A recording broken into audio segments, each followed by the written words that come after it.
Hey yo, this is AnimeAddiction00 and it's been a while since I tried to do an MMO, so let's just see how I do and just how out of practice I am. So the next one is Heva Clonia Online. It just recently went into closed beta and it's published by OG Planet. It's a 3D fantasy cartoony MMORPG. So of course I can't help but try out stuff like this. Since it's free to play, why not? So I guess I'll try and show you guys whatever I can of the game. And again, my apologies if I'm stuttering a bit or you're just not used to it. But anyway, I guess the first thing to do is show character creation, because honestly it's pretty good for a free-to-play one, because a couple of ones I felt pretty gypped on it recently. You've got, I think, at least almost 10 or so hairstyles to choose from. Same with hair color and face types. You can even choose like a cosmetic outfit to start out with for the fun of it. You can probably show that instead of your armor, but I just haven't tweaked around with it. But in any case, that's pretty much the cutesy anime style-ish thing in a whole. That's actually a pretty nice outfit for random clicking. Anyway, I have one character up at the moment, so I'll try and get in there and show you more of the game. That skull cave looks like it's just begging adventurers to walk into its maw, doesn't it? Oh, not responding. Come on, don't die on me now. And of course oh, never mind. I was going to say that loading screens usually tell you little tips and stuff, but also when I sign in, apparently it's nice and gives me a little tip. So, controls aren't standard, even though it looks like it would be a traditional point-and-click MMO. I'm actually moving around by the arrow keys, and that's not even W, A, S, and D. Instead, you use them for skills along with a couple of number keys, like, 1, 2, 3, 4, and 5, and such. I even have little skills hotkey that aren't combat skills. Let's try and get familiar with at least the screen. In the upper right, it's your mini-map. You can press this little magnifying glass to make it bigger so you can easily see everything on there. It's not all cluttered. You can also take it away. You can also see the world map here. Looks like there's quite a lot to explore later. These mini zones.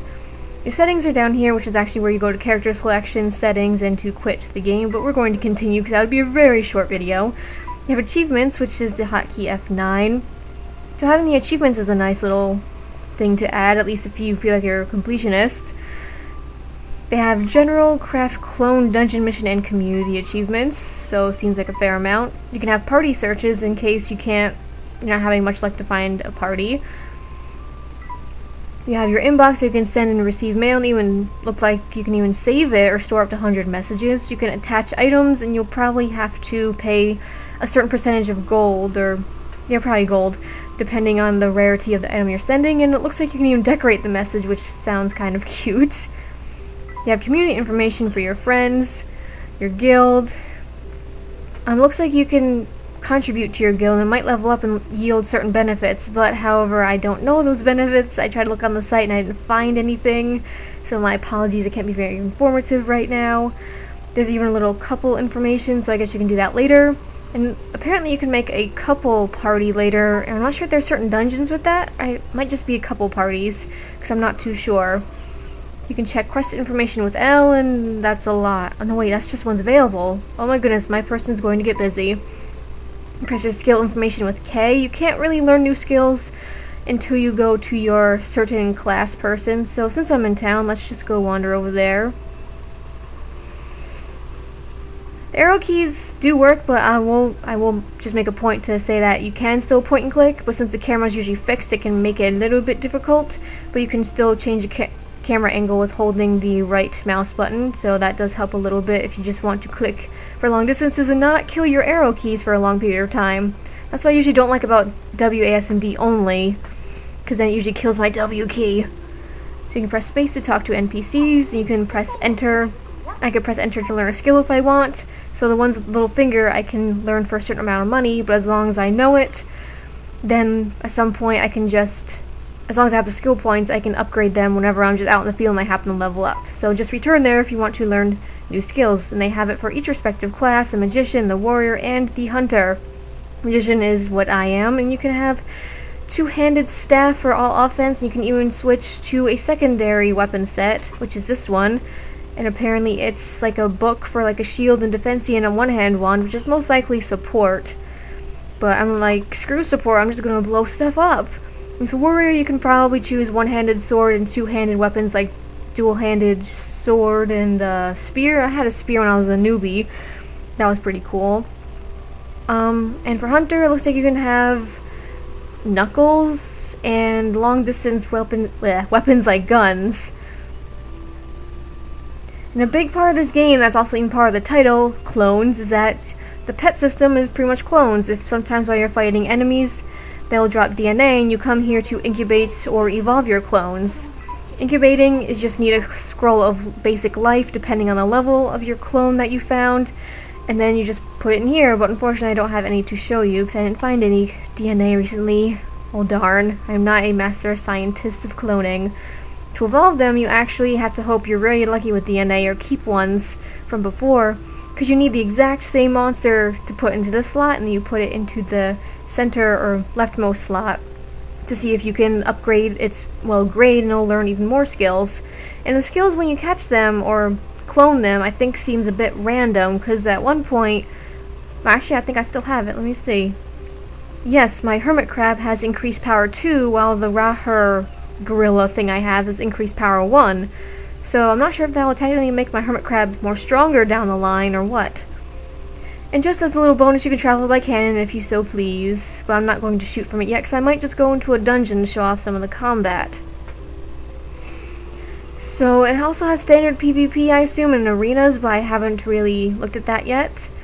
Oh wow, I just completely missed something very important. So, you can check your inventory info with I. That was very helpful because I was just opening the inventory and I'm just like, I assume you know how to do it. Well, probably if you play MMOs you can guess after a couple hotkeys, trial and error. But you can have up to, looks like 5 bags, I think, and you can get different slots and whatnot.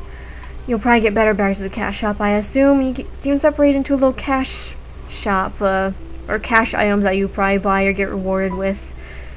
In your clone index, you can see all the clones you've obtained, I think. Or at least how many you've gotten, or if you can get a reward. It looks like you can get some kind of reward from it. I'm not sure if it's permanent or you just get an item, but you do get rewards for completing as many as possible. And your character information is J, which I never would have guessed, so I'm glad it tells me little hotkeys here. You can see your equipment here, your stats. You can have titles which have certain benefits. I only have a movement speed 10, which is kind of boring, but better than nothing. You can choose your avatar to show equipped avatar items or not, so that's very helpful. And your clone information is right there also. Looks like they can learn up to 6 skills. They can have these glyphs and faint revives. Honestly, I don't know what that does. But they each can also have their own equipment to increase physical defense, attack, and even hit points. Excuse me. So let's see, I think I went through most of the basics, I'm pretty sure. The commands are for the clones or for the bottom right. I can press F1 to have it attack something, F2 to have it retreat and come back to me, F3 to attack whatever I'm attacking, and F4 to not do anything and just stand by. So let's see if I can actually go in a dungeon and kill some stuff. I think I have it. Yeah, I think I'll just try that one. If I can go in. Yes, I can go in. Okay, so this will probably help with the combat-y type things. This actually kind of reminds you of Dragonica, I think it used to be called, or now known as Dragon Saga, with the way it moves and its appearance. That's probably wrong though, because it didn't have this rounded appearance to it. Oh goodness, this is a big mob. I might be in over my head already. Okay, let's see.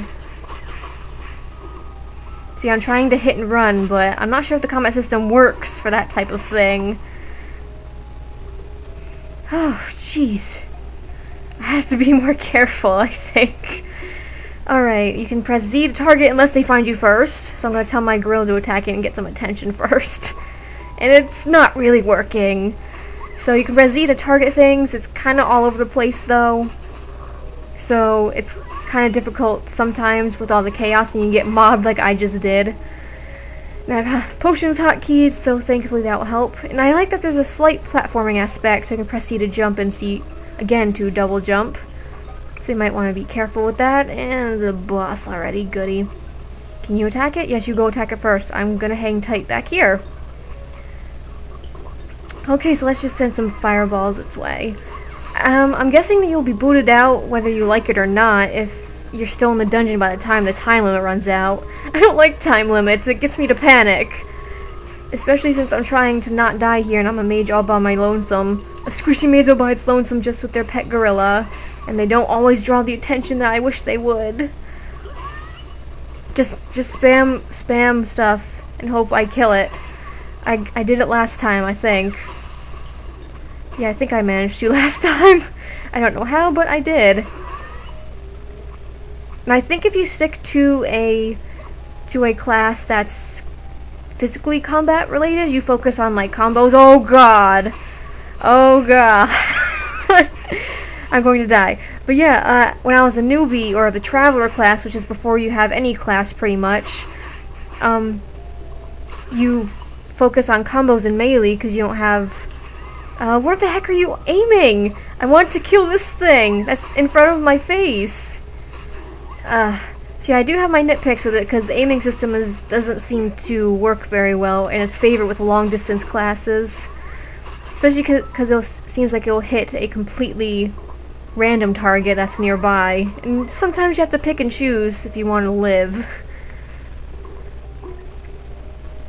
So let's try the Z button again. But yeah, as I was saying before, I got totally overwhelmed by me not doing very well. When you're a physical combat class, like the warrior and such, it seems to focus on combos, and here's a little platforming aspect that I talked about and I completely fail, oh god. But yeah, it looks like they can focus on combos, because certain times when you do skills, a little prompt will come up, and if you press the arrows, it'll do it in a certain fashion, so it will automatically use the next skill, and I'm not sure if you'll save magic points along the way, or mana points, whatever they call it, MP acronyms. So I'm not sure if there's a benefit to that, but in any case, it makes you kind of feel cool comboing up like that. But the mage doesn't seem to have any combos unless I just wait until I'm a higher level. Because I think I even see combos of other people already going off. So mage is just like super powerful or super supportive, and they don't really focus on combos and just lean back when they can. I think I might die with this. This is a strong one, I think. Or not. No, actually I might. I'm not sure, because why random spawn coral? Okay, I don't understand what was with the coral bit. So that's pretty much the gist of the combat system. Oddly enough, it kind of seems like it wants to be action-y, but it's also slightly point and click if you want to make it like that. So I could probably use my mouse to aim, but since I'm running around trying not to get hit as much, it doesn't really work very well for a mage. I probably should have stuck to warrior. So I think I got most of the important things out of the way, and I don't think I can finish this dungeon in a reasonable amount of time. So if you have any questions and I'm able to answer them, you know, feel free to ask. I'm hopefully, bleh, oh my gosh, I'm talking over my own words I can't get out, blah. Hopefully I won't be able to answer your questions, not a lot of crabs. And hopefully I can show you more of the game, or, you know, just help out and such. But also, I feel kind of bad because I'm a bit late to the party here. Because this the closed beta of Heva Clonia Online just started September 19th and will only go on until the 30th, so I'm a bit late. But if you feel like playing, anyone can download and play, so it's a fairly open closed beta. Again, it is hosted by OG Planet, so make sure you got, you know, all that settled and whatnot. So I guess I'll try to survive this dungeon, and I'll see you guys later. Anyway guys, bye.